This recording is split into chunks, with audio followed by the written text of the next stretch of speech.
അല്ലാഹുവേ, ഞാൻ ഇന്ന ആളിൽ നിന്ന് 1000 ദീനാർ ഞാൻ കടം ചോദിച്ചിരുന്നു. അദ്ദേഹം എന്നോട് ഷഹീദിനെ ചോദിച്ചു, സാക്ഷിയെ ചോദിച്ചു, അദ്ദേഹം ഒരു കഫീലിനെ ചോദിച്ചു. അപ്പോഴൊക്കെ ഞാൻ പറഞ്ഞു, അല്ല പോരെ സാക്ഷിയായിട്ട്, അല്ല പോരെ കഫീലായിട്ട് എന്ന് ഞാൻ പറഞ്ഞു. ഫറളിയ ബിക ഷഹീദം വ കഫീലാ, നിന്നെ സാക്ഷിയായി തൃപ്തിപ്പെട്ടുകൊണ്ട്, നിന്നെ കഫീലായി അംഗീകരിച്ചുകൊണ്ട് അയാള്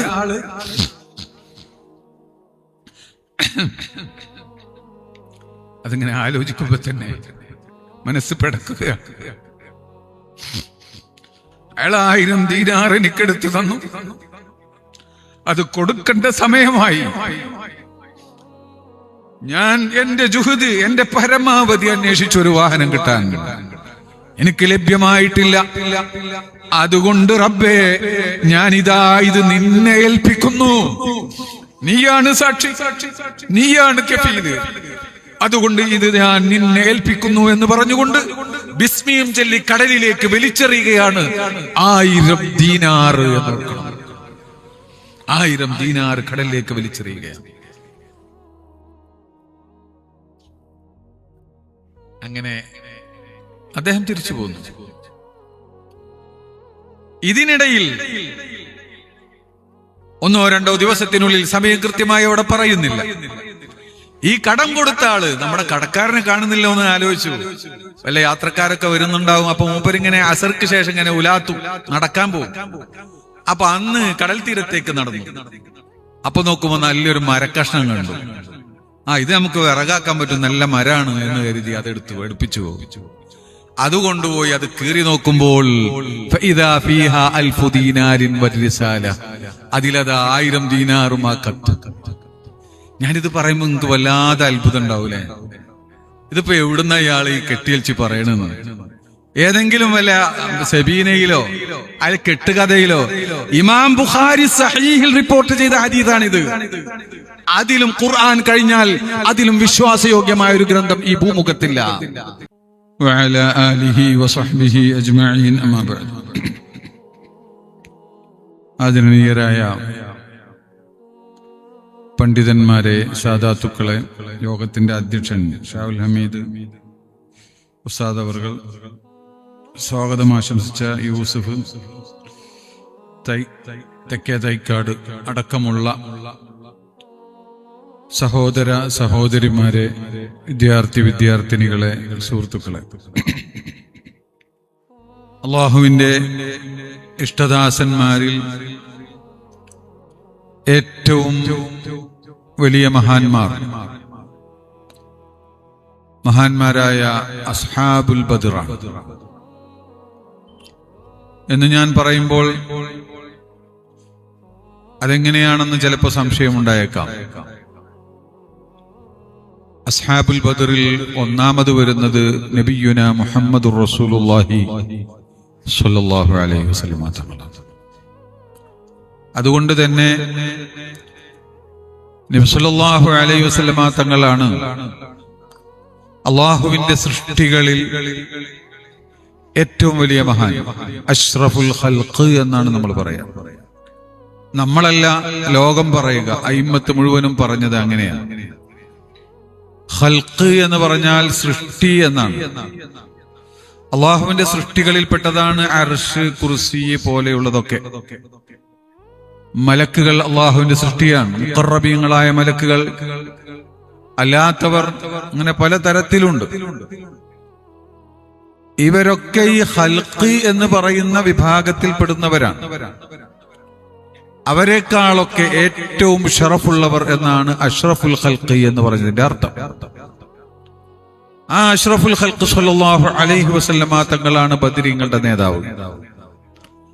അവിടെ നിങ്ങോട്ട് പിന്നീട് ഉമ്മത്തിൽ ഏറ്റവും ഖൈറായ ഉമ്മത്ത് മഹാനായ സിദ്ദീഖുൽ അക്ബർ റളിയല്ലാഹു അൻഹു അടക്കമുള്ള മഹാന്മാരായ സ്വഹാബത്ത്, അവരെ അനുസ്മരിക്കുകയും അവരെ കൊണ്ട് തവസ്സുൽ ചെയ്യുകയും അവരുമായി ഉള്ള മഹബ്ബത്തിനെ പ്രകടിപ്പിക്കുകയും ചെയ്യുന്ന മുബാറക്കായ മഹനീയമായ വലിയ ബറക്കത്തുള്ള ഒരു സദസ്സിലാണ് നാം ഒരുമിച്ച് കൂടിയത്.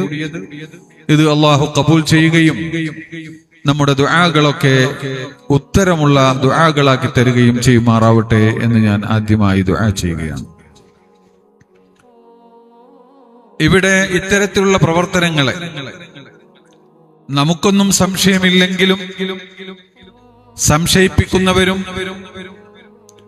ചില ന്യായങ്ങളൊക്കെ പറയുന്നവരും അത് കേൾക്കുമ്പോ നമുക്കും അതൊരു ശരിയല്ലേ ആ ചോദ്യം എന്നൊക്കെ ചിലപ്പോഴൊക്കെ തോന്നാറുണ്ട്. എന്നാലും നമ്മൾ പങ്കെടുക്കും. നമുക്കൊക്കെ ചില അനുഭവങ്ങളുണ്ട്. എന്നെ സംബന്ധിച്ച് തന്നെ എന്റെ മൂത്ത മകനെ പ്രസവിച്ചത് ഇവിടെ ഗുരുവായൂർ എന്നൊരു പ്രസവത്തിന് മാത്രമായിട്ടൊരു ഹോസ്പിറ്റൽ ഉണ്ടായിരുന്നു. ആ ലേഡി ഡോക്ടർ പേര് എനിക്കറിയില്ല, അവിടെ വെച്ചിട്ടാണ്. അപ്പോ അതിന്റെ എപ്പൊക്കെയുള്ള കാലാണ്. ആ ഡോക്ടർ വരാൻ പറഞ്ഞ ദിവസവും കഴിഞ്ഞിട്ട് 4 ദിവസം കഴിഞ്ഞിട്ടാണ് വന്നത്. അതിപ്പോ പറഞ്ഞു, അവരത് പറഞ്ഞോട്ടെ നമുക്ക് 2 ദിവസം കഴിഞ്ഞിട്ട് പോകാറുണ്ട്. അപ്പൊ മറ്റുള്ളവർക്കൊക്കെ ഒരു പേടി, ഡോക്ടർ പറഞ്ഞല്ലേ അന്ന് വരണം എന്ന് പറഞ്ഞല്ലേ, പക്ഷെ ഇപ്പൊ പറഞ്ഞല്ലേ എന്നിട്ട് ഞാൻ സമ്മതിച്ചു. പക്ഷെ ഇവിടെ വന്നിട്ടും പ്രസവം ആകുന്നില്ല. പിന്നെ ഓപ്പറേഷൻ നിർബന്ധമാണ്. പലവട്ടം മരുന്നൊക്കെ കയറ്റി വെക്കുക, ഗുണമില്ല. അവസാനം ഓപ്പറേഷൻ നിർബന്ധമാണെന്ന് പറഞ്ഞു ഓപ്പറേഷൻ തിയേറ്ററിലേക്ക് കയറ്റി. അപ്പോ ഏതോ അതുമായി ബന്ധപ്പെട്ട ഒരു ഡോക്ടർ വരാൻ അല്പം താമസിച്ചു. അപ്പൊ ആ സമയത്തിന്റെ പിതാവ് ആ ഹോസ്പിറ്റലിന്റെ മേലെ ഇങ്ങനെ നടന്നുകൊണ്ട് ബദ്ർബൈത്ത് ചെല്ലാൻ തുടങ്ങി. എന്നിട്ട് ഉറക്കെ തന്നെ മുപ്പരുവിന് അങ്ങനെ ഒരാളായിരുന്നു.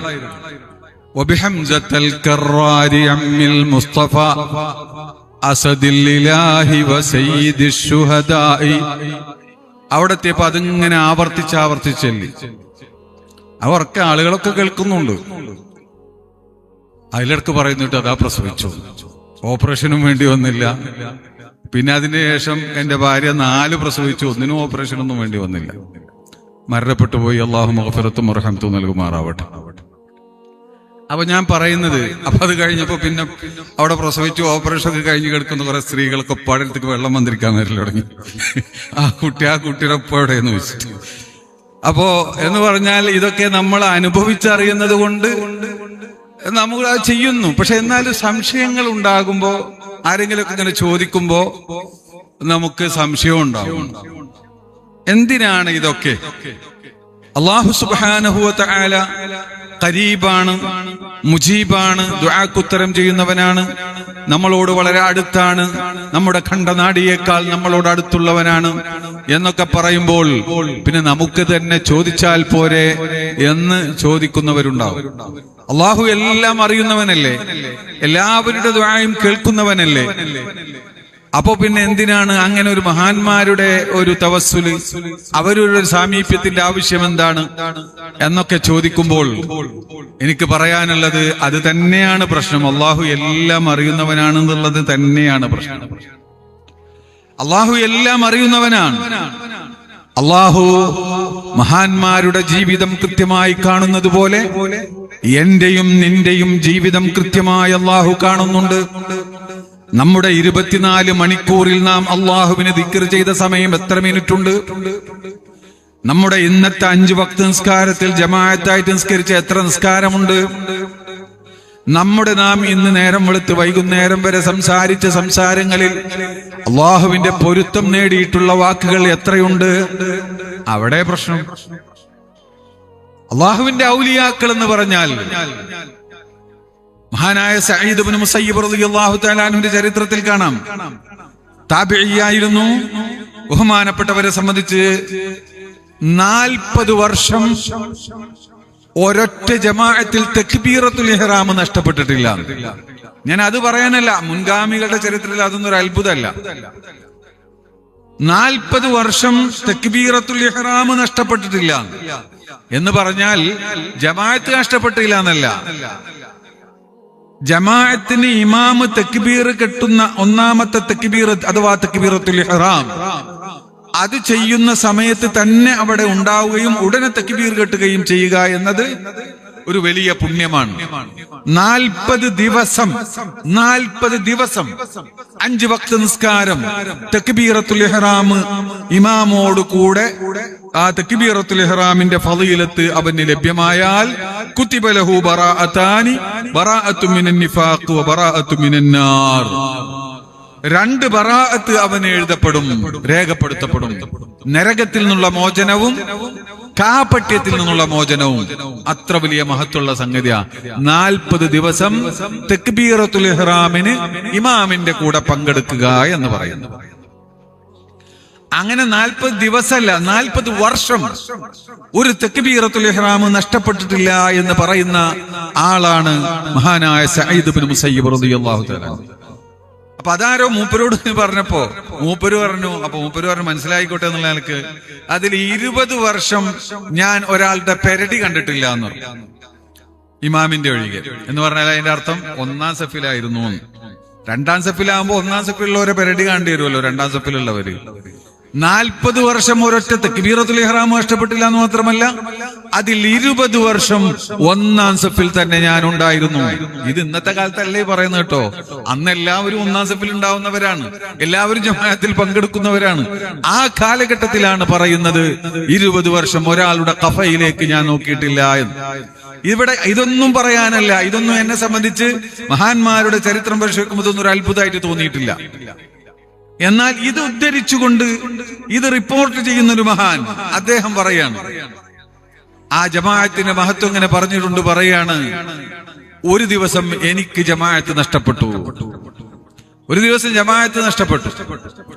അപ്പൊ എനിക്ക് വല്ലാത്ത ദുഃഖമായി. ഹസിൻതു അലൈഹി ഹുസ്നൻ ശദീദാ. വല്ലാത്ത മനോവ്യത, മനോദുഃഖം എനിക്ക് അനുഭവപ്പെട്ടു. എന്താണ് ഇതിന് പ്രായശ്ചിത്യം? ഞാൻ ആലോചിച്ചു. അങ്ങനെ ഞാൻ തീരുമാനിച്ചു, ഒരു ജമാഅത്തിന് ഒറ്റക്കുള്ള നിസ്കാരത്തെക്കാൾ 27 ഇരട്ടി പ്രതിഫലമുണ്ടെന്നാണ് പറഞ്ഞിട്ടുള്ളത്, പറഞ്ഞിട്ടുള്ളത് സല്ലല്ലാഹു അലൈഹി വസല്ലം. അപ്പൊ നമുക്ക് 27 സുന്നത്ത് നിസ്കാരം നിസ്കരിക്കാന്ന് ഞാൻ തീരുമാനിച്ചു. ഞാൻ നേർച്ചയാക്കി. അങ്ങനെ 27 സുന്നത്ത് നിസ്കാരം നിസ്കരിച്ചു. അപ്പൊ 27 ഇരട്ടിയുടെ കൂലി കിട്ടുമല്ലോ എന്ന് വിചാരിച്ചു. നോക്കൂ നിങ്ങൾ, അവരുടെയൊക്കെ ഒരു ഹിർസ്, നന്മയുടെ മേലുള്ള അത്യാഗ്രഹം. അങ്ങനെ ഞാൻ ആ ഒരു സമാധാനത്തില് ഇങ്ങനെ അന്ന് രാത്രി ഉറങ്ങാണ്. അപ്പൊ ഉറങ്ങുമ്പോ ഞാനൊരു സ്വപ്നം ഇങ്ങനെ കാണാം. അപ്പൊ ഒരാൾ എന്നോട് ഇങ്ങനെ തമാശാക്കിട്ട് പറയാന്ന്, ഒരു ജമാഅത്ത് നഷ്ടപ്പെട്ടതിന് പകരയച്ചിട്ട് നടക്കാണ് പോലെ. 27 സുന്നത്ത് സ്കരിച്ചല്ലോ, ഈ 2 റക്അത്തായിട്ട് 27 ഇരട്ടി സുന്നത്ത് സ്കരിച്ചപ്പോ ആ കൂലി കിട്ടിയെന്ന് വിചാരിച്ച് നടത്തുകയാണ്. പക്ഷെ അതിന് അൻത മിൻ തഅ്മീനിൽ മലായിക, എന്നാലും എനിക്ക് മലക്കിന്റെ ആമീൻ നഷ്ടപ്പെട്ടില്ലേ, അത് കിട്ടിയിട്ടില്ലല്ലോ എന്ന്. ഇമാമ് വലദ്ദാലീൻ എന്ന് പറഞ്ഞ ആമീൻ പറയുമ്പോ മലക്കുകൾ ആമീൻ പറയും. അതിൽ കൂടെ കൂടിയാൽ ഗുഫിറ ലഹു മാ തഖദ്ദമ മിൻ ദംബി, അവന്റെ മുഴുവൻ ദോഷവും പുറത്തു കിട്ടിയതാണ്. അങ്ങനെ എന്തെല്ലാം ഗുണങ്ങളായി ജമാഅത്തിലുള്ളത്. അത് 27 നിസ്കരിച്ചുകൊണ്ട് കിട്ടൂലല്ലോ. അയിന അൻത മിൻ തഅ്മീനിൽ മലായിക, ആ മലക്കിന്റെ ആമീൻ നിനക്ക് നഷ്ടപ്പെട്ടില്ലേ, അതെങ്ങനെയാലും വീണ്ടെടുക്കാൻ സാധ്യമല്ലല്ലോ എന്ന് പറഞ്ഞു. അതാണ് ഈ വിധത്തിലായിരുന്നു മഹത്തുക്കൾ ജീവിതം. അവരാണ് മഹത്തുക്കൾ. അവർക്ക് വേറെ ചിന്തയില്ല. അവരുടെ ദുഃഖം 1 ലക്ഷം നഷ്ടപ്പെട്ടാലും അവർക്ക് ദുഃഖം ഉണ്ടാവുകയില്ല. ഒരു ജമാഅത്ത് നഷ്ടപ്പെട്ടാൽ, മഹാന്മാര് പറഞ്ഞല്ലോ, അവരൊക്കെ ഒരു ജമാഅത്ത് നഷ്ടപ്പെട്ടാൽ ഇന്നാ ലില്ലാഹി വ ഇന്നാ ഇലൈഹി റാജിഊൻ എന്ന് പറഞ്ഞ് അവരെ അനുശോചനം അറിയിക്കാറുണ്ടായിരുന്നു എന്നാണ്. ആ വിധത്തിലുള്ള മഹത്തുക്കളും ഒരൊറ്റ ജമാഅത്തിന് ദിവസം പലപ്പോഴും ഒരാഴ്ചയിൽ പോലും ജുമാക്കല്ലാതെ പങ്കെടുക്കുകയും ചെയ്യാത്ത, അല്ലെങ്കിൽ അത്രയും മോശമായിട്ടുള്ള നമ്മുടെ ജീവിതത്തിന്റെ നാവും കണ്ണും കാതും ഹറാമിൽ മാത്രം ഉപയോഗപ്പെടുത്തുന്ന നാം ഒരു കണക്കെടുപ്പ് നടത്തിയാൽ ലാ ഇലാഹ ഇല്ലല്ലാഹ് ചൊല്ലിയത് എത്രയുണ്ടായിരിക്കും, എത്ര മിനിറ്റ് ഉണ്ടായിരിക്കും? അന്യന്റെ ഗീബത്ത് പറഞ്ഞ, ഈ ഫുളൂല് പറഞ്ഞ, തോന്നിയാസം പറഞ്ഞ, ഈ രാഷ്ട്രീയം പറഞ്ഞ, ഈ മുഖ്യമന്ത്രി പ്രശ്നത്തിൽ ഇടപെട്ട് സംസാരിച്ച, ഇങ്ങനെ സമയം മുഴുവനും വേസ്റ്റാക്കിയ മിൻ അലാമാത്തി ഇറാദില്ലാഹി അനിൽ അബ്ദി, ഇമാം ഗസാലി തങ്ങൾ, മഹാനായ ആ ഇമാം ഗസാലി തങ്ങൾ തന്റെ അടുത്ത് കുറകാലം പഠിച്ചൊരു ശിഷ്യൻ, തന്റെ ശിഷ്യത്വം സ്വീകരിച്ച് കുറകാലം ജീവിച്ച ഒരു ശിഷ്യൻ. പിന്നീട് അദ്ദേഹം കാലങ്ങൾക്ക് ശേഷം ഉസ്താദിനൊരു കത്തെഴുതി, ഉസ്താദെ എന്നെ ഒന്ന് ഉപദേശിക്കണം. അങ്ങയുമായി വിട പറഞ്ഞതിന് ശേഷം ആ പണ്ടത്തെ ഒരു ഖുശൂഅൊന്നും കിട്ടുന്നില്ല. അതുകൊണ്ട് ഞാൻ നന്നാവാൻ വേണ്ടി എന്നെ ഒന്ന് ഉപദേശിക്കണം എന്ന് പറഞ്ഞ് കത്തെഴുതിയപ്പോൾ അദ്ദേഹത്തിന് എഴുതിയ ഒരു കത്താണ് റിസാലത്തു അയ്യുഹൽ വലദ് എന്ന പേരിൽ പിന്നീട് ഒരു വലിയ ഗ്രന്ഥമായി മാറിയത്. അതിന്റെ തുടക്കം തന്നെ ഇങ്ങനെയാണ്: മിൻ അലാമാത്തി ഇറാദില്ലാഹി അനിൽ അബ്ദി. അല്ലാഹു ഒരു മനുഷ്യനെ വിലവെക്കുന്നില്ല എന്നതിന്റെ അടയാളമാണ്. അല്ലാഹു ഒരു മനുഷ്യനെ വിലവെക്കുന്നില്ല എന്നതിന്റെ അടയാളമാണ് എന്ത്? ഇസ്തിഗാലുഹു ബിമാ ലാ യഅനി, ഉപകാരമില്ലാത്ത കാര്യത്തിൽ സമയം ചെലവഴിക്കുക എന്നത്. അള്ളാന്റെ അടുത്ത് ഒരു ചെറിയ സ്ഥാനം ഉണ്ടെങ്കിൽ അവന്റെ സമയം വെറുതെ ആവില്ല. മിൻ അലാമത്ത്, എത്ര ഗൗരവമുള്ള വാക്കാണ് ആ പറഞ്ഞത്. ഇമാം ഗസാലിയുടെ വക പറയല്ല, ആറ്റിക്കുറുക്കിയതാണത്. ആയത്തുകളും ഹദീസുകളിൽ നിന്നും ആറ്റിക്കുറുക്കി പറഞ്ഞ ഉപദേശമാണത്. അതിന്റെ തുടക്കമാണ് ആ പറഞ്ഞത്. മിൻ അലാമാത്തി ഇറാദില്ലാഹി അനിൽ അബ്ദി. ഒരു അടിമയെ അല്ലാഹു വിലവെക്കുന്നില്ല, എന്തോ ആവട്ടെ അവനെ പരിഗണിക്കുന്നില്ല എന്നതിന്റെ അടയാളമാണ് ഇസ്തിഗാലുഹു, അവൻ ജോലിയാവൽ, അവന്റെ സമയം എൻഗേജ് ആക്കൽ, ബിമാ ലാ യഅനി, ഉപകാരമില്ലാത്തതിൽ. നമ്മൾ ഉപകാരമില്ലാത്തതിലാണോ നമ്മൾ എൻഗേജ് ആകുന്നത്? ഉപദ്രവകാരികളിലല്ലേ? പലപ്പോഴും നമ്മുടെ വാക്കുകൾ ഹറാമുകളല്ലേ? പലപ്പോഴും നമ്മുടെ കണ്ണ് ഹറാമിലല്ലേ? ഇതിനു വേണ്ടിയല്ലേ നമ്മുടെ സമയം ചെലവഴിക്കുന്നത്? ആരാരും അറിയാത്ത സമയങ്ങൾ നാം ചെലവഴിക്കുന്നത് ഹറാമ് കണ്ടുകൊണ്ടല്ലേ? നിന്റെ ദുആയും 24 മണിക്കൂറും അവരുടെ ശ്വാസോച്ഛ്വാസം പോലും അല്ലാഹ് എന്ന ദിക്റിലായ മഹാന്മാരും തമ്മിൽ എത്ര അന്തരമുണ്ട്.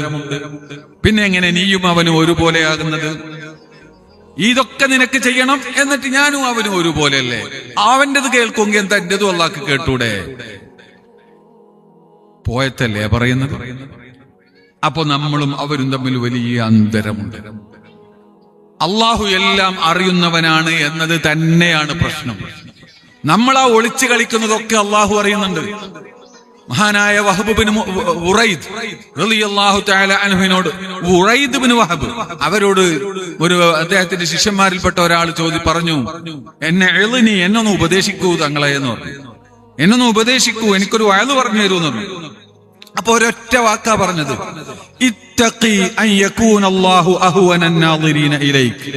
ഇത്തഖി, നീ സൂക്ഷിച്ചോ, അൻ യകൂന അല്ലാഹു ആവുന്നതിനെ തൊട്ട്, അഹ്വന അൻ-നാദിരീന ഇലൈക്, നിന്നെ കാണുന്നവരിൽ ഏറ്റവും നിസ്സാരനാവുന്നതിനെ തൊട്ട് നീ സൂക്ഷിച്ചോ. എന്താണ് ആ പറഞ്ഞ വാക്കിന്റെ അർത്ഥം? നിന്നെ കാണുന്നവരിൽ, നിന്നെ നോക്കുന്നവരിൽ, നിന്നെ നിരീക്ഷിക്കുന്നവരിൽ ഏറ്റവും നിസ്സാരനാക്കുക നീ അള്ളാഹുവിനെ. അങ്ങനത്തെ ഒരു അവസ്ഥ ഉണ്ടാവുന്നതിന് തൊട്ട് കാത്തോന്ന്. അതല്ലേ ഇപ്പൊ നമ്മളൊക്കെ അവസ്ഥ? നമ്മളിപ്പോ മൊബൈലിൽ ഇങ്ങനെ നോക്കിയിരിക്കുകയാണെങ്കിൽ വേണ്ടാത്ത കാണുമ്പോൾ നമ്മളെ കുട്ടികൾ കണ്ടാൽ നമ്മൾ മറച്ചു വെക്കും. നമ്മളെ ഭാര്യ കാണുകയാണെങ്കിൽ നമ്മൾ കാണൂല. നമ്മളെ വീട്ടിലെ ജോലിക്കാരൻ കാണുകയാണെങ്കിൽ പോലും ചെയ്യൂല. പക്ഷെ അള്ളാഹ് കാണുന്നു നമുക്കറിയാം, എന്നാലും നമ്മൾ ചെയ്യുന്നു. ഈ കാണുന്ന ജോലിക്കാരനോ വീട്ടുകാരനോ നമ്മുടെ കുട്ടികൾക്കോ നൽകിയ വില പോലും അള്ളാഹുവിന്റെ കാഴ്ചക്ക് നമ്മൾ നൽകിയില്ല എന്നല്ലേ അതിന്റെ അർത്ഥം? ഇത്തഖി അൻ യകൂന അല്ലാഹു അഹ്വന അൻ-നാദിരീന ഇലൈക്. നിന്നെ കാണുന്നവരിൽ, നിന്നെ നിരീക്ഷിക്കുന്നവരിൽ നീ ഏറ്റവും നിസ്സാരനാക്കി നിന്റെ റബ്ബിനെ. നിന്റെ വീട്ടിലെ വൃത്യന്റെ കാഴ്ചക്ക് നീ വില കൽപ്പിച്ചു, അതുകൊണ്ട് നീ അതിൽ നിന്ന് ഒഴിഞ്ഞു നിന്നു. നിന്റെ ഭാര്യയുടെ കാഴ്ചക്ക് നീ വില കൽപ്പിച്ചു, അതുകൊണ്ട് ഭാര്യയുടെ മുന്നിൽ വെച്ച് നീ ചെയ്തില്ല. നിന്റെ മക്കളുടെ കാഴ്ചക്ക് നീ വില വെച്ചു, അതുകൊണ്ട് അവരുടെ മുന്നിൽ നീ ചെയ്തില്ല. എന്നല്ല, നിന്റെ വീട്ടിൽ ജോലിക്ക് വന്ന പിന്നെ ചിലപ്പോ ഭായിമാരുടെ കാഴ്ചക്ക് പോലും നീ വില വെച്ചു, അതുകൊണ്ടും നീ ചെയ്തില്ല. അവരുടെ മുന്നിൽ നീ മാന്യനായി. പക്ഷേ അള്ളാഹു കാണുമെന്ന് നിനക്ക് കൃത്യമായി അറിഞ്ഞിട്ടും അള്ളാഹുവിന്റെ കാഴ്ചക്ക് നീ ഒരു വിലയും വെച്ചില്ല. അങ്ങനെ ആവുന്നതിനെ തൊട്ട് സൂക്ഷിച്ചോ എന്ന്. ഒരു മനുഷ്യന്റെ ഏറ്റവും വലിയ അധോഗതിയാണ് എല്ലാ നന്മ കൊണ്ടും ജനങ്ങളുടെ മുന്നിൽ വെളിവാവുക. അള്ളാഹുവിന്റെ മുന്നിൽ വെളിവാവുക.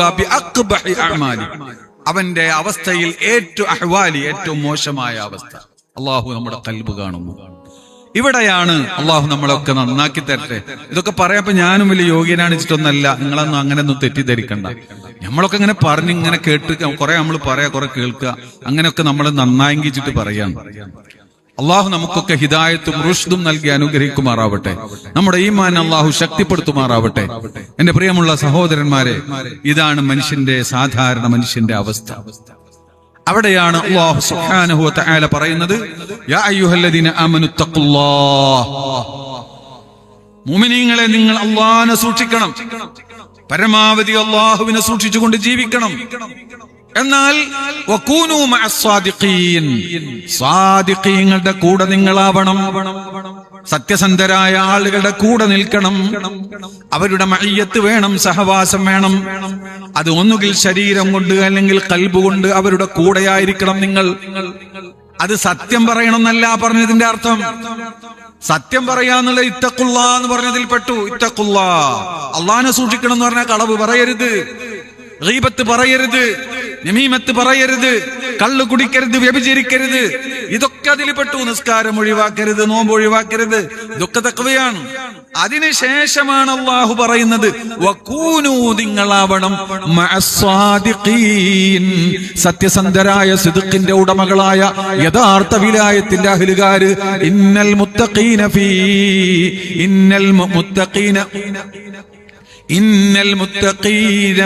മഖ്അദി സിദ്ഖിൻ ഇൻദ മലീകിൻ മുഖ്തദിർ എന്ന് പറയുന്നു. മുത്തഖീങ്ങൾ, തഖ്വയുടെ അത്യുന്നതമായ പദവി എത്തിയവർ മഖ്അദു സിദ്ഖിലാണ്. ആ സിദ്ഖിന്റെ സ്ഥാനത്തെത്തിയ മഹത്തുക്കൾ, അല്ലാഹുവിന്റെ ഔലിയാക്കൾ, അവരുടെ ഒപ്പമായിരിക്കണം, കൂടെയായിരിക്കണം.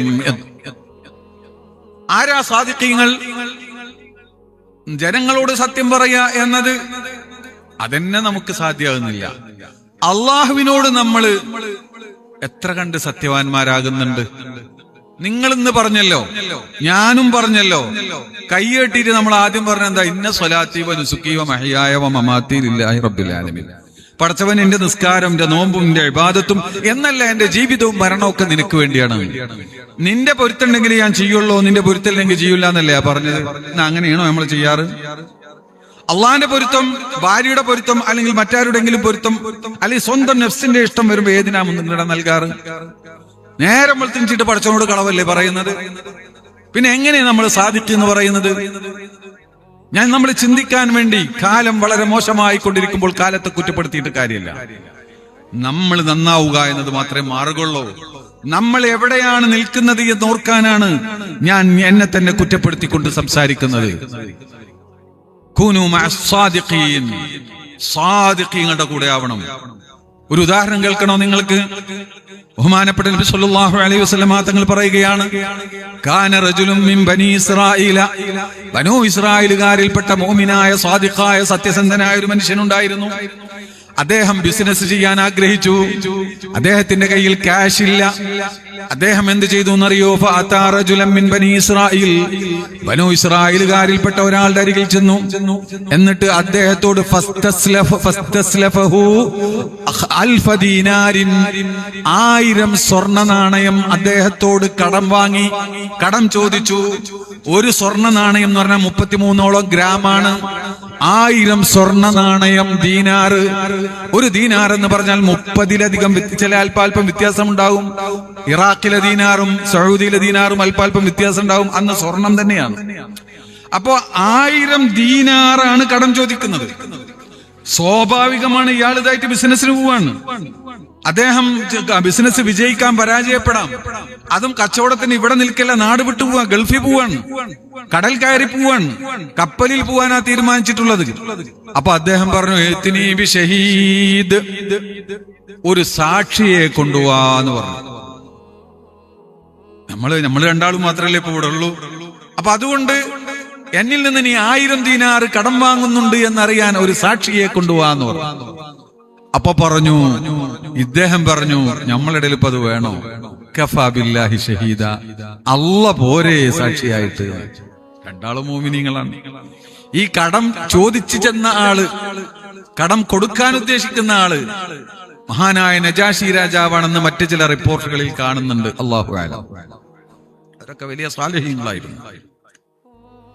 അപ്പോ അള്ളാഹു പോരേ എന്ന് ചോദിച്ചപ്പോ പിന്നെ അദ്ദേഹത്തിന് ഒന്നും പറയാൻ കഴിഞ്ഞില്ല. പോരാന്ന് പറയാൻ കഴിയില്ല ഒരു മുഅ്മിന്. അപ്പൊ ഞാൻ ചോദിച്ചു, കഫീലിൻ, ഒരു ജാമ്യക്കാരനെ കൊണ്ടുപോകാന്ന്. നീ പോവല്ലേ, ഒരു അവധി നിശ്ചയിച്ചിട്ടുണ്ട്, ആ സമയത്ത് കിട്ടിയില്ലെങ്കിൽ എനിക്ക് മറ്റൊരാളിൽ നിന്ന് അത് ഈടാക്കാൻ പറ്റുന്ന ഒരാളെ, ഒരു കഫീലിനെ, ഒരു ജാമ്യക്കാരനെ കൊണ്ടുപോകാന്ന് പറഞ്ഞു. അപ്പോഴും മൂപ്പര് ചോദിച്ചു, കഫാ ബില്ലാഹി ഷഹീദ എന്ന് പറഞ്ഞു, കഫീല എന്ന് പറഞ്ഞു. അല്ലാഹു പോരെ കഫീലായിട്ട്. അപ്പൊ അത് മതി എന്ന് പറഞ്ഞു. 1000 ദീനാർ എടുത്തങ്ങോട്ട് കൊടുത്തു. അങ്ങനെ അദ്ദേഹം സമുദ്രത്തിലൂടെ യാത്ര പോയി മറ്റൊരു രാജ്യത്ത് ചെന്ന് അവിടെ ബിസിനസ് നടത്തി. അദ്ദേഹത്തിന്റെ ബിസിനസ്സിൽ വലിയ ബറക്കത്തുണ്ടായി. അദ്ദേഹം വലിയ സമ്പന്നനായി. ഇതിനിടയ്ക്ക് ഈ പണം തിരിച്ചു കൊടുക്കേണ്ട സമയമായി, അവധിയായ സമയത്ത് ഈ പണം തിരിച്ചെത്തിക്കണമെങ്കിൽ ഒരു വാഹനം ലഭ്യമാവണം. ഇന്നത്തെ പോലെ മുൻകൂട്ടി ബുക്ക് ചെയ്ത് ഷെഡ്യൂൾ ചെയ്ത കപ്പലോ വിമാനമോ ഉള്ള കാലമല്ല. എപ്പോഴെങ്കിലും കിട്ടുന്ന കപ്പലിൽ പോകണം.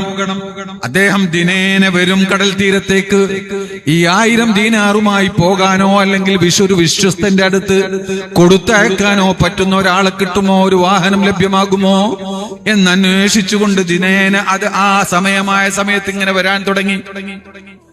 പക്ഷെ അദ്ദേഹത്തിന് അത് ലഭ്യമായില്ല. അവസാനം അജല് തെറ്റുമോ എന്ന് ഭയപ്പെട്ടു. ഇനിയും വൈകിയാൽ നിശ്ചയിച്ച സമയത്ത് അള്ളാഹിനെ സാക്ഷിയാക്കി വാങ്ങിയതാണ്, അള്ളാഹുവിനെ കഫീലാക്കി വാങ്ങിയിട്ടുള്ളതാണ്. ഇനിയും ഞാൻ ഇത് എത്തിക്കാനുള്ള വഴിയെടുത്തില്ലെങ്കിൽ റബ്ബിനെ സാക്ഷി നിർത്തി വാങ്ങിയ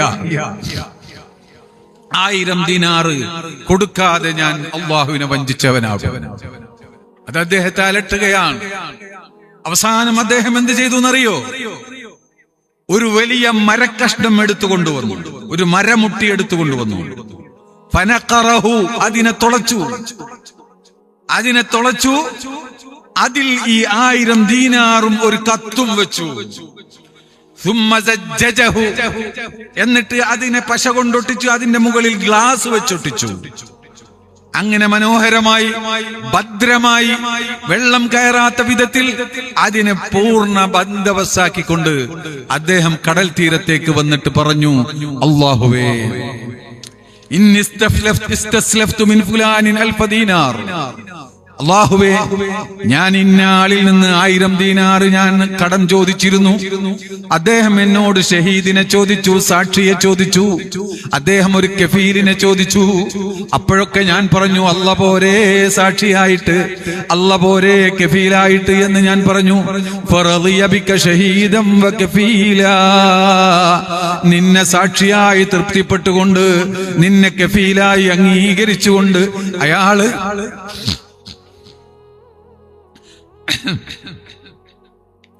അതിങ്ങനെ ആലോചിക്കുമ്പോ തന്നെ മനസ്സ് പിടക്കുകയാണ്. അയാൾ 1000 ദീനാർ എനിക്കെടുത്തു തന്നു. അത് കൊടുക്കേണ്ട സമയമായി. ഞാൻ എന്റെ ജുഹദ്, എന്റെ പരമാവധി അന്വേഷിച്ചൊരു വാഹനം കിട്ടാൻ എനിക്ക് ലഭ്യമായിട്ടില്ല. അതുകൊണ്ട് റബ്ബേ, ഞാനിതാ ഇത് നിന്നെ ഏൽപ്പിക്കുന്നു.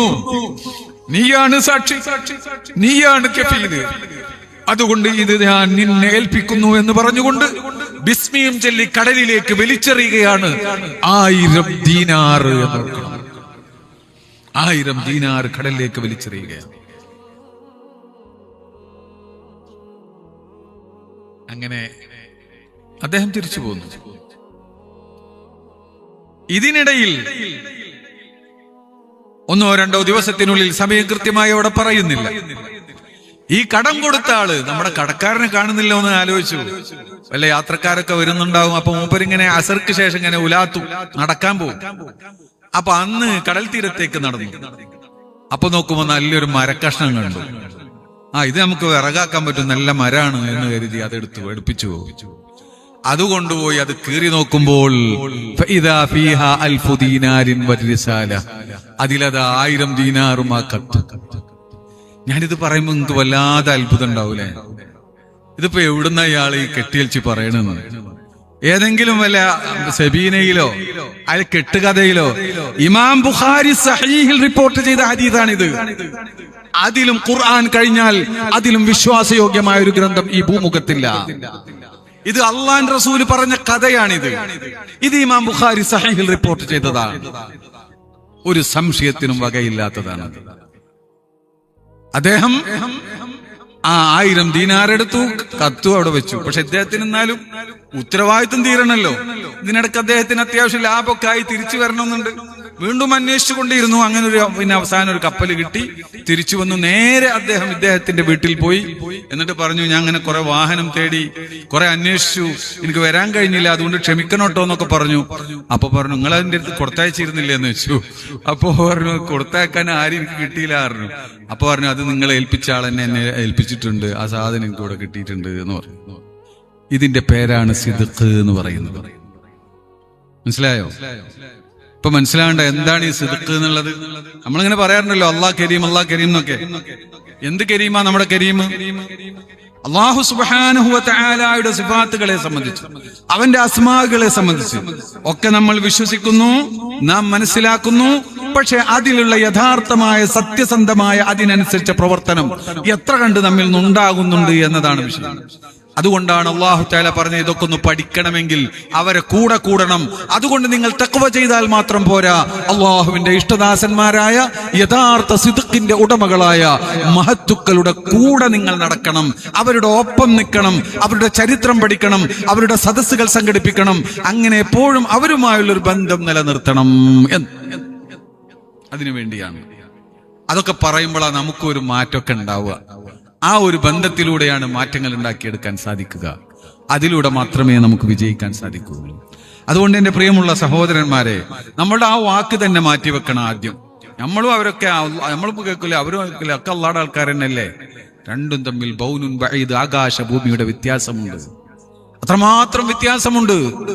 അതുകൊണ്ട് അവരുടെ ജീവിതം, അവരുടെ ശ്വാസോച്ഛ്വാസം പോലും ദിക്റാണ്. നിങ്ങൾക്കറിയോ, അള്ളാന്റെ ഔലിയാക്കൾ നാവ് കൊണ്ടുള്ള, ലിസാന് കൊണ്ടുള്ള ദിക്റിനപ്പുറം അവർക്ക് അൻഫാസിയായ ദിക്റുണ്ട്. അവർ ചിലപ്പോൾ വെറുതെ അങ്ങനെ ഇരിക്കുന്നത് കാണുമ്പോൾ നമുക്ക് സംശയം തോന്നും, ഇയാളൊന്നും ചെല്ലുന്നൊന്നുമില്ലോ എന്ന്. അവര് ശ്വാസം വലിക്കുന്നത് അല്ലാ എന്നാണ്. അത് നിങ്ങളിങ്ങനെ ഒറ്റയ്ക്ക് നിന്ന് വലിച്ചു നോക്കിയാൽ അറിയാം. അൻഫാസിയായ ദിക്ർ. ശ്വാസം വിടുന്നത് ഹൂ എന്ന് പറഞ്ഞുകൊണ്ടാണ്. അങ്ങനത്തെ എത്രയെത്ര മഹാന്മാര് അവരുടെ ഉറക്കിൽ പോലും ആ ദിക്റാണ്. അങ്ങനെയൊക്കെ ഇവിടെ ആ ഒരു ലോകം വളരെ വലിയൊരു ലോകമാണ്. ഞാൻ അങ്ങോട്ട് വല്ലാതെ പോകുന്നില്ല. അതുകൊണ്ട് ഇത്തരത്തിലുള്ള സദസ്സുകളും അവരുമായി ബന്ധപ്പെട്ടിട്ടുള്ള ഒരു ജീവിതവുമാണ് നമുക്ക് മഹാന്മാരൊക്കെ പഠിപ്പിച്ചു തന്നത്. റസൂലുള്ളാഹി പഠിപ്പിച്ചു തന്നു, ഇമാം ബുഖാരി പഠിപ്പിച്ചു തന്നു. ഈ സഹീഹുൽ ബുഖാരി അംഗീകരിക്കാത്തൊരു മുസ്ലിമാണെന്ന് പറയാൻ സാധിക്കില്ലല്ലോ. ഏതൊരു നിഷ്കളങ്കനായ മുസ്ലിമും പരിശുദ്ധമായ ഏത് വിദ്യാർത്ഥികാരനാണെങ്കിലും സഹീഹുൽ ബുഖാരി അംഗീകരിക്കും. ബുഖാരിയുടെ പ്രത്യേകത അത്രമേൽ വലുതാണ്. ആ ബുഖാരിക്ക് ഇത്രമേൽ വലിയ പ്രത്യേകത ഉണ്ടാവാനുള്ള കാരണം ബഹുമാനപ്പെട്ട ഹാഫിദ് ഇബ്നു ഹജർ അസ്ഖലാനി തങ്ങൾ മഹാനായ ഇബ്നു അബീ ജംറയെ തൊട്ട് ഉദ്ധരിക്കുന്നുണ്ട്. ബഹുമാനപ്പെട്ട ഇമാം ബുഖാരി തങ്ങൾ പറഞ്ഞത്, ഇന്നി ബയ്യൽതു തറാജിമ ഹാദൽ കിതാബി ഇൻദ ഖബ്രിൻ നബി സ്വല്ലല്ലാഹു അലൈഹി വസല്ലം. അല്ലാഹുവിന്റെ റസൂലിന്റെ ഖബറിന്റെ അടുത്തിരുന്നിട്ടാണ് ഞാൻ ഇതിന്റെ ഹെഡിങ്ങുകൾ തയ്യാർ ചെയ്തത്. അതിന്റെ ബറക്കത്ത് കിട്ടിയതായി ഇമാം ബുഖാരിക്ക്. ഇന്നിപ്പോ ചിലർ ക്യാമ്പയിന് നടത്തുക, ദർഗകൾ അഭയകേന്ദ്രമോ ആയിരുന്നു. ഇമാം ബുഖാരിയുടെ അഭയകേന്ദ്രമായിരുന്നു റസൂലുള്ളാഹിയുടെ ദർഗ. അവിടെ ഇരുന്നിട്ട് എന്താ ഖബറിന് പ്രത്യേകത? അവിടെ മസ്ജിദുൻ നബവി ഇല്ലേ? അല്ലെ അപ്പുറത്ത് പോയ മസ്ജിദുൽ ഹറാമില്ലേ? അവിടെ ഇരുന്നിട്ട് ഉണ്ടാക്കിയാ പോരെ? റസൂലുള്ളാഹിയുടെ അരികിൽ ഇരിക്കുന്നതിന് പ്രത്യേകതയുണ്ട്. അത് മനസ്സിലാക്കിയിട്ടാണ് ഇമാം ബുഖാരി ഇതിന്റെ തറാജിമിനെ ഞാൻ തയ്യാർ ചെയ്തത്, അതിനെ എഡിറ്റ് ചെയ്ത് പൂർത്തീകരിച്ചത് റസൂലുള്ളാഹി സ്വല്ലല്ലാഹു അലൈഹി വസല്ലം തങ്ങളുടെ ഖബറിന്റെ അടുത്ത് വെച്ചിട്ടാണ്. അങ്ങനെയായിരുന്നു അവരുടെ ജീവിതം. ആ വിധത്തിലായിരുന്നു അവരുടെ ഒക്കെ ഒരു ബന്ധം. മഹാനായ ഇബ്നു ഖുസൈമ റളിയല്ലാഹു തആല അൻഹു ഇതുപോലെ ഇമാം ബുഖാരിയെ പോലെയുള്ള വലിയൊരു മുഹദ്ദിസാണ്. സഹീഹ് ഇബ്നു ഖുസൈമ എന്ന് പറഞ്ഞ കിതാബ് കാണാം. അതുപോലെ വലിയ മുഹദ്ദിസാണ്.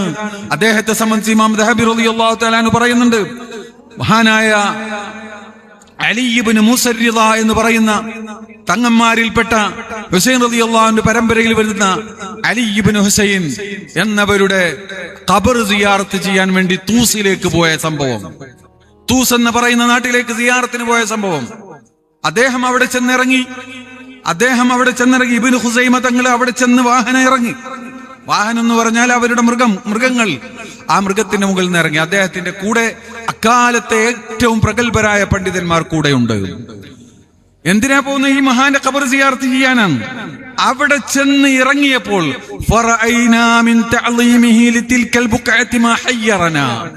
ആ ഭൂമിയെ മഹാനായ അലി ഇബ്നുൽ ഹുസൈൻ അവരുടെ ഖബർ ഉള്ള ആ മണ്ണിനെ ആ ഭൂമിയിൽ അങ്ങോട്ട് ഇറങ്ങിയപ്പോൾ ആ മണ്ണിനോട് കാണിച്ച ബഹുമാനം കണ്ടിട്ട് ഞങ്ങൾ പോലും അത്ഭുതപ്പെട്ടു പോയി എന്ന് അത് റിപ്പോർട്ട് ചെയ്യുന്ന മഹാന്മാര് പറയുകയാണ്. അത്ര വലിയ ബഹുമാനം. ഇങ്ങനെ മഹാവിടെ എടുക്കുകയാണല്ലോ. എന്റെ സുഹൃത്തുണ്ടായിരുന്നു അലിബാ മുസ്ലിയാർ, മരണപ്പെട്ടു പോയി, അള്ള പുറത്തു കൊടുക്കട്ടെ.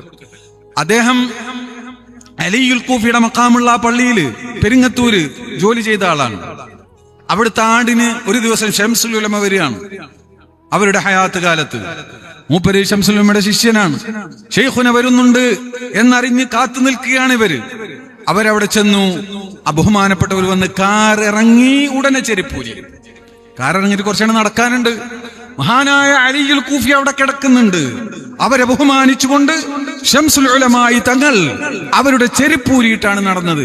അലിബാ മുസ്ലിയാർ പറയാണ്, ഞാനപ്പോ ചെരുപ്പ് വാങ്ങാൻ ചെന്നു. അപ്പൊ മൂപ്പരങ്ങനെ അങ്ങനെ ഒരു സ്വഭാവമാണ്. ആ കേട്ടാ പിന്നാണ്ട് അടുക്കാൻ തോന്നില്ല. അങ്ങനത്തെ ഒരു ഹൈബത്തായിരുന്നു മഹാനവറുകൾക്ക്. മൂപ്പരെന്നെ തന്റെ തൊക്കിലും വെച്ചിട്ട് വളരെ വിനയാന്യതനായി അലിയുൽ കൂഫിയുടെ മഖാമിലേക്ക് പോയി സിയാറത്ത് ചെയ്ത സംഭവം. ഈ നിലക്ക് മഹത്തുക്കൾ ഇങ്ങനെ ഒന്നല്ല, എണ്ണി എണ്ണി ആയിരക്കണക്കിന് ഉദാഹരണങ്ങൾ അയിമ്മത്തിന്റെ ഗ്രന്ഥങ്ങളിൽ നിന്ന് എടുത്തുദ്ധരിക്കാൻ നമുക്ക് സാധിക്കും.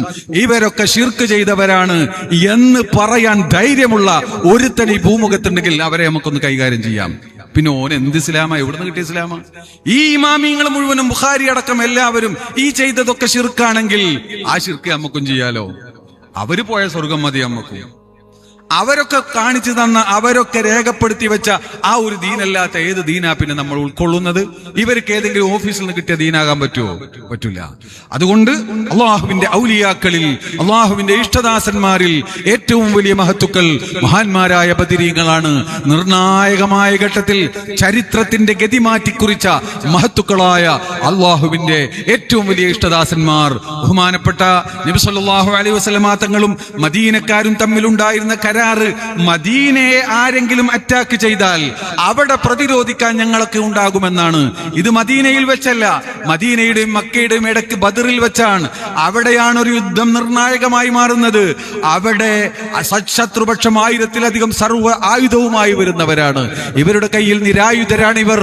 അതുകൊണ്ട് തന്നെ ഈ സമയത്ത് ഒരു യുദ്ധം വേണ്ടെന്ന് വെക്കാൻ പറയാൻ അവർക്ക് പറ്റും.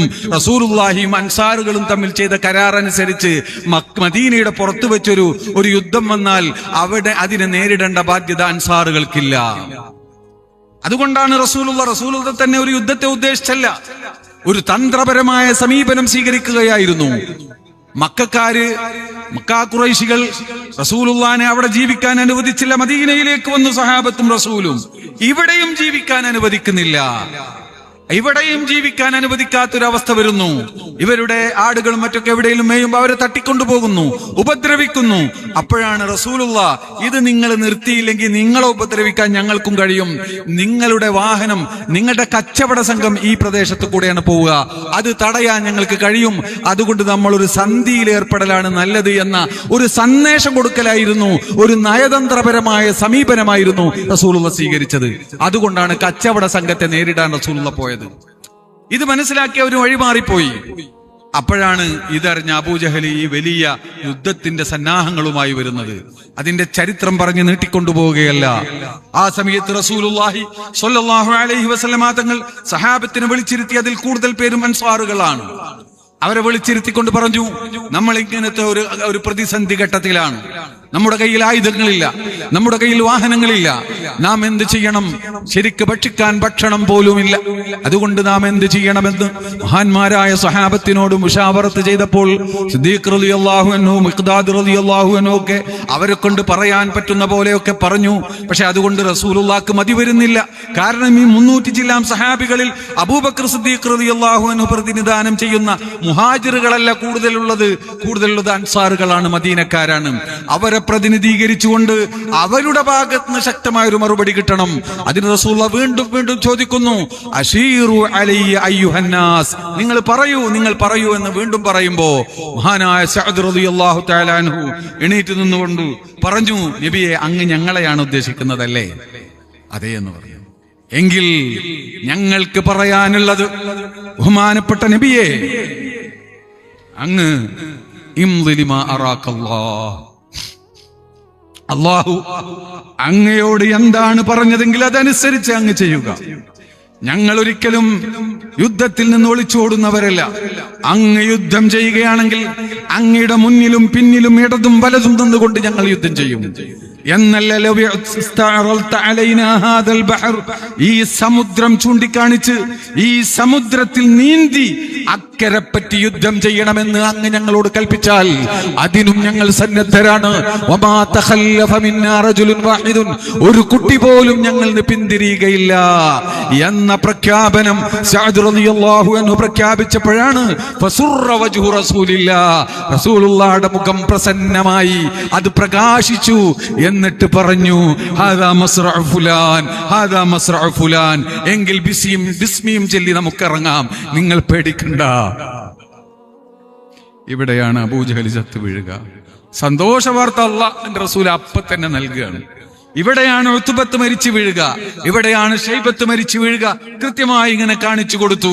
പിന്നീട് സഹാബത്ത് പറയുന്നുണ്ട്, റസൂലുള്ളാഹ് കാണിച്ചു തന്ന ഒരു വിരലിന്റെ അത്ര പോലും അങ്ങോട്ടും ഇങ്ങോട്ടും നീങ്ങിയിരുന്നില്ല. അവർ വീണ് കിടന്നത് അവിടെ തന്നെയായിരുന്നു. ഈ നിലക്ക് സർവവും മറന്ന് ഒഴിവ് കഴിവുകൾ പറയാനുള്ള അവസരമുണ്ടായിരുന്നിട്ട് പോലും പരിശുദ്ധ ദീനിന് വേണ്ടി സർവവും സമർപ്പിച്ച ആ മഹത്തുക്കൾ, ആ മഹത്തുക്കളോട് അല്ലാഹു പറഞ്ഞു, ഇഅ്മലൂ മാ ശിഅ്തും ഫഇന്നീ ഖദ് ഗഫർതു ലക്കും, ഇനി നിങ്ങൾക്ക് തോന്നിയ പോലെ ജീവിക്കാം, ഞാനൊക്കെ പുറത്തു തന്നിരിക്കുന്നു. സുബ്ഹാനല്ലാഹ്. കാരണം അല്ലാഹുവിന് അവർ വിശ്വസ്തരായി മാറി, അവർക്ക് ലൈസൻസ് കൊടുത്തു. അവരോട് അല്ലാഹ് പറയാണ്, ഇഅ്മലൂ മാ ശിഅ്തും, ഇനി നിങ്ങൾക്ക് ഇഷ്ടമുള്ളത് ചെയ്തോളൂ, കഴിഞ്ഞതും വരാനിരിക്കുന്നതും ഒക്കെ പുറത്തു. അള്ളാഹ്ക്കറിയാം ഇവര് വിശ്വസ്തരാണ്, ഇവരൊന്നും ഉണ്ടാവില്ല. ആ ഒരു മഹത്തായ ദറജയിലേക്ക് ഉയർന്നവരാണ് മഹാന്മാരായ അസ്ഹാബുൽ ബദർ. ആ അസ്ഹാബുൽ ബദറിന്റെ മഹത്വം വളരെ വലുതാണ്. സഅദ് ഇബ്നു അബി വഖാസ് റളിയല്ലാഹു തആല അൻഹു അല്ലാഹുവിന്റെ റസൂലിന്റെ അമ്മാവന്മാരിൽപ്പെട്ട ആളായിരുന്നല്ലോ, അശറത്തുൽ മുബശ്ശിരീങ്ങളിൽപ്പെട്ട ആളായിരുന്നല്ലോ. അവരുടെ മരണം ആസന്നമാകുന്ന സമയത്ത് അവർ പറഞ്ഞത്, ഇത്രയൊക്കെ സേവനം ചെയ്ത ആളാണ്, പക്ഷെ അതൊന്നല്ല മൂപ്പര് പറഞ്ഞത്, ഞാൻ മരിച്ചാല് ആ അലമാരിയിൽ ഒരു വസ്ത്രമുണ്ട്, അതിൽ വേണം എന്നെ കഫൻ ചെയ്യാൻ. കാരണം എന്താന്ന് വെച്ചാല് അന്ന് ബദറിൽ ഞാൻ ധരിച്ച വസ്ത്രമായിരുന്നു, അത് ധരിച്ചിട്ട് അള്ളാഹിനെ കണ്ടുമുട്ടാൻ ഞാൻ ഇഷ്ടപ്പെടും. ആ നിലക്ക് ഇതിൽ നിന്നൊക്കെ പോരെ, കൂടുതൽ സംസാരിക്കേണ്ടതില്ലല്ലോ. ഈ വിധത്തിൽ മഹാന്മാര് എല്ലാവരും അവർക്കുള്ള സ്ഥാനം കാണുകയും എല്ലാ ഔലിയാക്കളും എല്ലാ കാലഘട്ടത്തിലും അവരെ കൊണ്ട് തവസ്സുൽ ചെയ്യുകയും ചെയ്തുകൊണ്ട് അവരുടെ ആത്മീയവും ഭൗതികവുമായ വളർച്ചക്ക്, മേന്മക്ക്, ഉയർച്ചക്ക് അവരതൊക്കെ ഉപയോഗപ്പെടുത്തിയിരുന്ന ആ ഒരു പാരമ്പര്യം, അത് ബഹുമാനപ്പെട്ട നിങ്ങൾക്കറിയുമോന്ന് എനിക്കറിയില്ല, ഈ മജ്ലിസുൻ നൂർ സമസ്ത കേരള ജമിയത്തുൽ ഉലമയുടെ മുശാവറ തീരുമാനിച്ചതാണ്. സമൂഹത്തിൽ പൊതുവായ ഒരു ആത്മീയത ഉണ്ടാക്കാൻ വേണ്ടി, സമൂഹത്തിന് പൊതുവായ ഒരു ഇജാസത്ത് കൊടുക്കാനും അങ്ങനെ സമസ്തയുടെ മുശാവറ തീരുമാനിക്കുകയും അതിന് മഹാനായ സയ്യിദ് ഹൈദർ അലി ശിഹാബ് തങ്ങളെ ചുമതലപ്പെടുത്തുകയും ചെയ്തു. അങ്ങനെയാണ് മഹാനവറുകൾ അതിന്റെ ഇജാസത്ത് സമൂഹത്തിന് നൽകുന്നത്. അങ്ങനെ സമസ്ത മുശാവറയുടെ ഇജാസത്തുള്ള മഹത്തായ ഒരു സംവിധാനമാണ്. അതുകൊണ്ട് തന്നെ അതിൻ്റെതായ ഒരു ബറക്കത്തുണ്ട്, അതിൻ്റെതായ പുണ്യമുണ്ട്. അല്ലാഹു സുബ്ഹാനഹു വ തആല നമുക്കതൊക്കെ നേടി പുണ്യം കൈവരിക്കാൻ അല്ലാഹു അനുഗ്രഹിക്കുമാറാവട്ടെ എന്ന് ദുആ ചെയ്യുകയാണ്. കൂടുതൽ ഞാൻ നീട്ടിക്കൊണ്ടുപോകുന്നില്ല. മജ്ലിസുൻ നൂർ നടക്കണം. വലിയ ചൂടും പ്രയാസമൊക്കെ ഉള്ള സമയമാണ്. പലരും ദുആ കൊണ്ട് വസിയത്ത് ചെയ്തിട്ടുണ്ട്.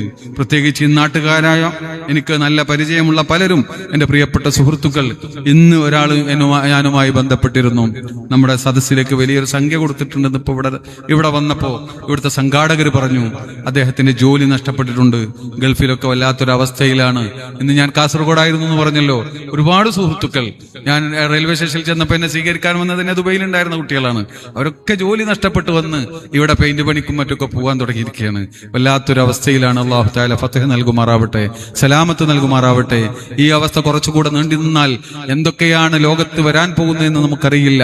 അതുകൊണ്ട് ഞാൻ ഒറ്റ വാക്കുകൂടെ പറയട്ടെ, ഇമാം ബുഖാരി തങ്ങൾ ഒരു അധ്യായം ഇട്ടിട്ടുണ്ട്. ബാബു മനിസ്തആന ബിൽലുഅഫാഇ വസ്സാലിഹീന ഫിൽ ഹർബി.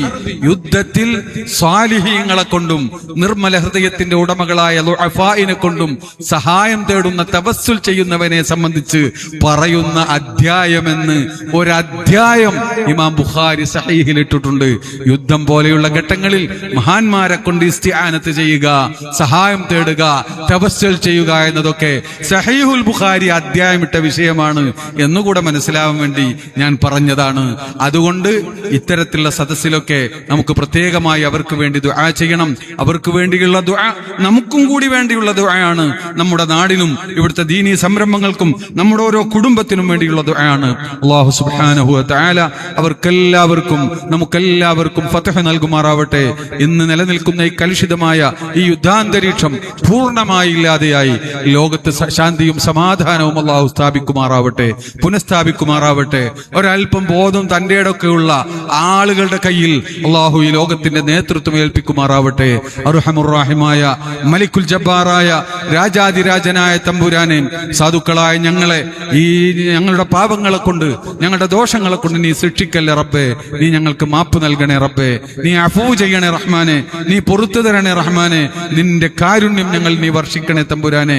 ഈ സദസ്സ് മുബാറക്കായ സദസ്സിൽ വെച്ച് ഞങ്ങൾ നിന്നോട് ചോദിക്കുന്നു, ഞങ്ങളുടെ പ്രിയപ്പെട്ട സുഹൃത്തുക്കൾ ജോലിയില്ലാതെ ബുദ്ധിമുട്ട ജോലി നഷ്ടപ്പെട്ട ആളുകളൊക്കെ അവർക്കൊക്കെ ലായിക്കായ ജോലി നൽകണേ റബ്ബേ. ലായിക്കായ ജോലി നൽകണേ റബ്ബേ. അവിടെയുള്ള പ്രതിസന്ധികളൊക്കെ നീ നീക്കണേ റബ്ബേ. ഞങ്ങളുടെ കുടുംബത്തിലുള്ള പ്രയാസങ്ങളൊക്കെ നീ നീക്കി തരണേ റഹ്മാനെ. രോഗങ്ങൾക്കൊക്കെ ശിഫ നൽകണേ റഹ്മാനെ. സിഹത്തും ആഫിയത്തും ദീർഘായുസ്സും നൽകി അനുഗ്രഹിക്കണേ റഹ്മാനെ. ഹലാലായ മുറാദുകളൊക്കെ നീ സാധിപ്പിച്ചു തരണേ റഹ്മാനെ. ഇൻഷാ അല്ലാഹ് ബഹുമാനപ്പെട്ട തങ്ങള് അവസാനം ദുആ ചെയ്യും. നിങ്ങളൊക്കെ ദുആ ചെയ്യണം, ദുആയിൽ ഉൾപ്പെടുത്തണമെന്ന് പ്രത്യേകം വസിയത്ത് ചെയ്തുകൊണ്ട് ഞാൻ എന്റെ വാക്കുകൾ അവസാനിപ്പിക്കുന്നു. ബിസ്മില്ലാഹിർ റഹ്മാനിർ റഹീം എന്നോതി ഈ യോഗം ഉദ്ഘാടനം ചെയ്യുന്നു. അസ്സലാമു അലൈക്കും വറഹ്മത്തുള്ളാഹി.